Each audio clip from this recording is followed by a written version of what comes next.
For this draw along lesson, you will need a pencil, paper, and eraser. Please pause the video if you need to.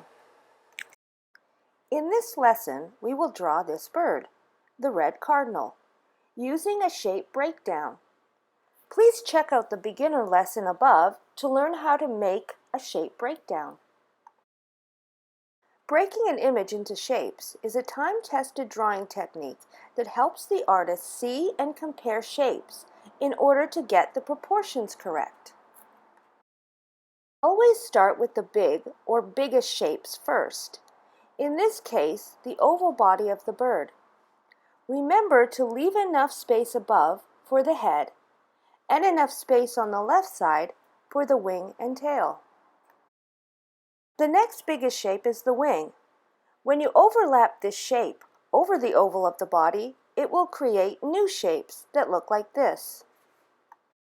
A triangle shape here and an oval shape here. Also, watch how it slants off the back. The head is made of two shapes, an oval and a triangle. Check to make sure the oval shape is the right width by laying your pencil down or draw a line at the back of the head and see if it intersects the wing shape here. The triangle on top should be the same height as the oval shape.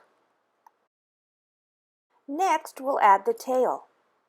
The first shape is attached under the wing and at the tip of the wing. The next shape of the tail should extend off of this shape. It should be as long as the body is high. The main purpose of using a shape breakdown is to be able to compare the size of shapes with one another, or in other words, checking the proportions. Now we'll move on to the smaller shapes, like the beak. The triangle overlaps the head and body shapes and connects here. It should create three other shapes like this.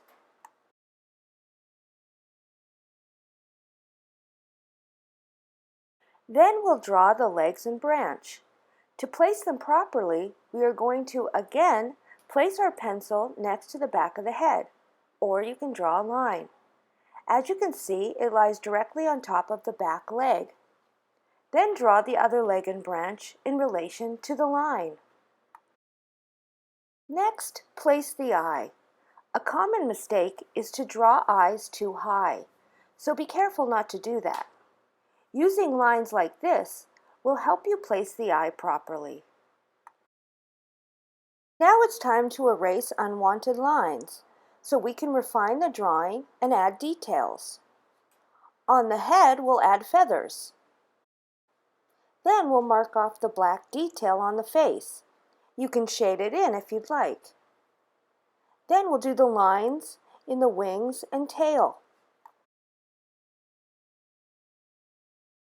If you can still see lines after erasing, trace it onto another piece of paper. This is now a line drawing that can be a finished work, or it can be the beginnings of a drawing or painting. This painting was drawn by using the same shape breakdown as in the video. To create realistic images, it is crucial that the drawing is correct. And breaking an image into shapes first is one of the best ways to ensure the proportions are correct. I hope you enjoyed this video, and thanks for watching.